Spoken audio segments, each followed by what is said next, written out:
कि तुम किस वहम में हो, क्या सोच रहे हो। तुम्हें जो चाहिए वो मिल रहा है हर टाइम पे। तुम्हारे ड्रीम पूरे हो गए इतनी जल्दी। तुमने सब कुछ पा लिया। तुमने अपना नाम फेम वेम सब कमा लिया। सब कुछ है तुम्हारे पास। नहीं होगा। सब कुछ किसी के पास होता ही नहीं है। उसके लिए मेहनत करनी पड़ती है, दिन रात तपना पड़ता है, दिन रात झुकना पड़ता है, दिन रात पसीना खून पसीना एक करना पड़ता है, दिन रात हार्ड वर्क नींद सब कुछ त्यागना पड़ता है। ठीक है। तो तुम लोग सोचते होगे कि यार हमारे अंदर हम करते तो हैं लेकिन हमारा कंसंट्रेट नहीं हो पाता, हम कर नहीं पाते। एक दिन करते हैं, 2 दिन करते हैं, किसी भी काम को करते हैं, उसके बाद हम भूल जाते हैं कि वो काम हमने करना है। हम बोर हो जाते हैं उस काम से, उस काम में हमें सफलता नहीं मिलती, तो फिर हम छोड़ देते हैं। तो क्यों छोड़ देते हो उसको। कंसिस्टेंसी तो चाहिए, उसमें एकाग्रता ही चाहिए। कभी भी कामयाबी पाने के लिए तो बस सिर्फ एक ही चीज़ चाहिए तुमको, बस एकाग्रता। उसके अलावा कुछ नहीं चाहिए। एकाग्रता अगर तुम्हारे पास है तो तुम्हें सब कुछ मिल जाएगा। और अगर तुम्हारे पास एकाग्रता ही नहीं है तो शायद तुम्हें कुछ मिल पाए। और तुम्हें जहाँ से तुम्हारा खर्चा चल रहा है अभी, जहाँ तुम कंफर्ट जोन में हो, जिस चीज़ से तुम्हारा अनकंफर्टेबल जोन हट रहा है, जिस चीज़ से तुम्हें कंफर्ट जोन में मिल रहा है, जिस चीज़ से तुम्हें सब कुछ मिल रहा है, तो उस चीज़ को त्याग दो ना, उस चीज़ को छोड़ दो। खुद को ऐसा बना लो कि हर चीज़ तुम्हें खुद ही करना पड़े, दूसरे के ऊपर मतलब तुम्हें कहीं पे भी झुकने की ज़रूरत ना पड़े। तो ऐसा बना लो ना खुद को। तो अब मैं तुम्हें एक कहानी बताता हूँ, 2-3 साल पुरानी कहानी है। ये कहानी ऐसी वैसी नहीं है। अब तुम लोग यहाँ तक अगर मेरी वीडियो में आ गए हो, कोई भी अगर मेरी वीडियो यहाँ तक आ गया है, तो पूरी यार पूरा पूरा वीडियो देख के जाना।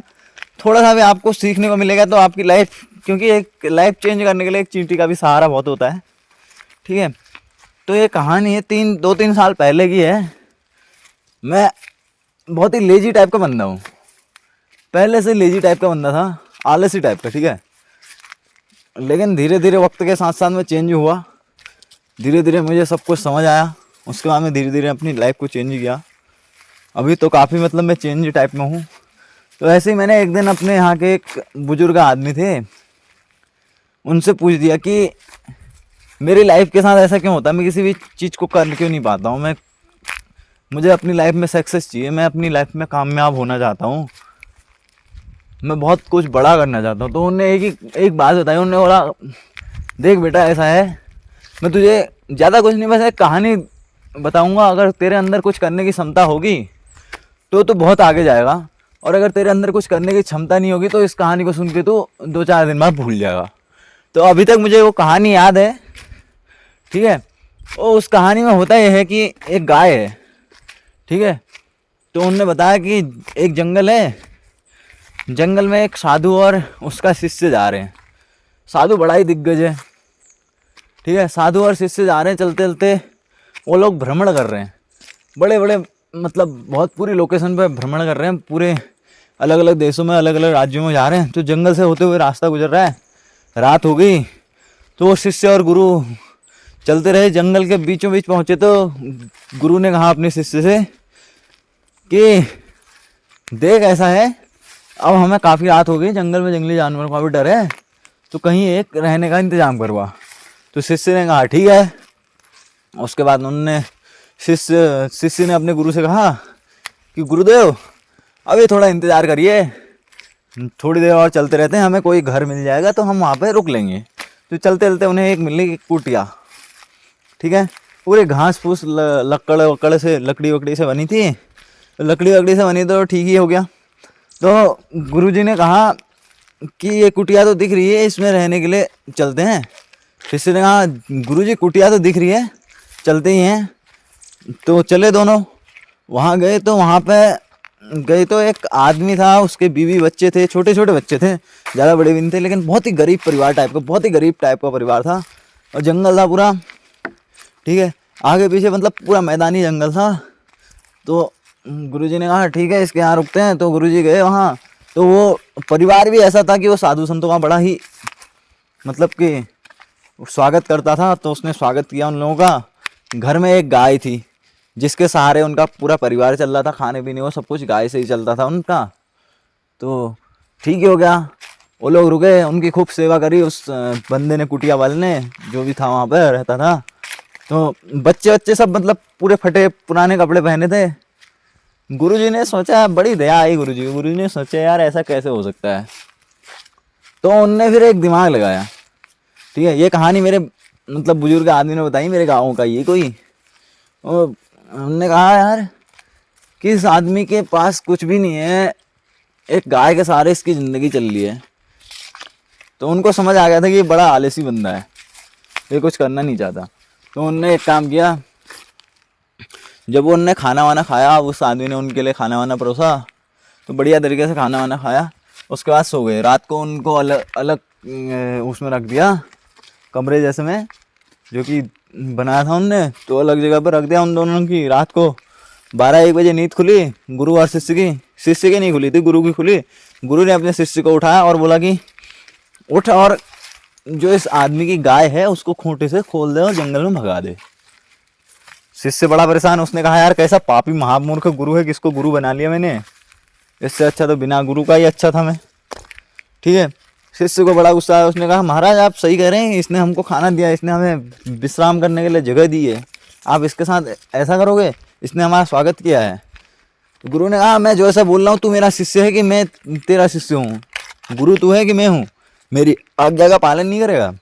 उसने कहा ठीक है गुरुजी, जो आप आज्ञा दें। उसने वैसा ही किया, गाय को जाके सीधे खोल दिया और छोड़ दिया, गाय सीधे जंगल को भाग गई, ठीक है। और जैसे ही गाय को खोला तो वो सीधे गुरुजी के पास आया, बोला गुरुजी गाय खोल दी। अब गुरुजी ने कहा तो अब यहाँ क्या कर रहा है, निकल यहाँ से। तो उसके अंदर उसने कहा गुरुजी अब क्यों निकलना है। उसने कहा निकल यहाँ से, नहीं तो ये लोग तूने गाय खोली है करके तो इनको पता चलेगा, ये लोग तेरे को जितना प्यार दे रहे हैं उससे दुगना गुस्सा देंगे और तू यहाँ से तेरा बचना मुश्किल है। तो दोनों वहाँ से भाग गए, गुरुजी और शिष्य, ठीक है। वो चलते गए और फिर 1-2 साल बाद, 2-3 साल बाद जब वो वहाँ लौटे उसी रास्ते से, जब वो वापस गए अपने जहाँ रहते थे, तो उसी रास्ते से वो वापस आ गए। वापस आते समय जब उन्होंने देखा उस झोपड़ी के जगह पे एक बड़ा सा महल, आलीशान महल, और बाहर से बच्चे सब खेल रहे हैं, बिल्कुल खतरनाक तरीके से, बच्चे भी बड़े हो गए हैं और कपड़े भी ऐसे ऐसे खतरनाक कपड़े, पूरा मतलब महल जैसा बन गया था। तो गुरुजी ने बोला देख रहा है, अब देख। शिष्य ने बोला महाराज ये वही घर है क्या जिसमें हमने 1-2 साल पहले यहाँ से हमने गाय भगाई थी। गुरुजी ने बोला हाँ है तो वही। दोनों गए वहाँ, तो शिष्य ने वहाँ जाके जो आदमी था उसको देखते ही पहचान लिया था। शिष्य ने उसको नहीं पहचाना बल्कि उस आदमी ने शिष्य को पहचान लिया था। उसने बोला महाराज आप वही हो ना जो 2-3 साल पहले आए थे। उसने कहा हाँ मैं वही हूँ, तुमने सही पहचाना, ठीक है। दोनों बात समझ गए, ठीक है। तो उस शिष्य ने पूछा प्रभु, उस आदमी ने कहा कि प्रभु, ठीक है, उस वक्त थोड़ा इज्जत से, प्रभु आपकी ये दशा कैसे हुई, आपकी पहले कुछ और ही दशा थी अभी कुछ और ही है, आप इतने खतरनाक मतलब आदमी कैसे बन गए, आपका इतना धन दौलत ऐसो आराम कैसे आ गया। तो उस आदमी ने कहा महाराज जी क्या बताएं, जिस रात आप आए थे उसी रात मेरी गाय भी गायब हो गई और उसी रात मेरा सब कुछ खो गया था, लेकिन वो गाय मेरी सब कुछ थी, उसी से मेरा खाना पीना सब कुछ गुजारा चल रहा था। तो उसके बाद जब वो गाय चली गई उसके बाद मेरा कोई ऑप्शन नहीं था, मेरे पास कोई उपाय नहीं था, कोई सॉल्यूशन नहीं था कि मैं अपने बीवी बच्चों को कैसे पालूं। तो फिर मैंने जो ये पास में ये जो बड़ा सा खेत दिख रहा है वो अपने उन दोनों शिष्य और गुरु को लेके गया और पूरा बड़ा सा खेत दिखाया। बोला ये जंगल में इतना बड़ा खेत था, ये था तो पहले भी लेकिन अभी भी है, लेकिन इस खेत में मैंने अब बहुत सारी फसलें बो दी, पहले नहीं बो रखी थी, पहले भी था ये खेत लेकिन पहले बंजर था, अभी मैंने इस पर फसल बो रखी है। और जब से गाय मेरे से दूर हुई तब से मैंने इसमें फसल बोना स्टार्ट किया था और तब से अभी तक मैं इसी के चक्कर से इतना बड़ा आदमी बन पाया हूँ, ठीक है। तो उस वक्त उस शिष्य को समझ में आया कि यार इस मेरे गुरु ने क्यों ये काम किया था। तो भाई तुम भी किस चीज़ में हो, किस चीज़ में फंसे पड़े हो, तो उस चीज़ से बाहर निकलो, ठीक है। अपने आप को संभालो, तुम जिस भी चीज़ में फंसे पड़े हो उस चीज़ से निकलो और ख़ुद को अनकंफर्टेबल जोन में लाओ, कंफर्ट जोन से निकलो, ठीक है।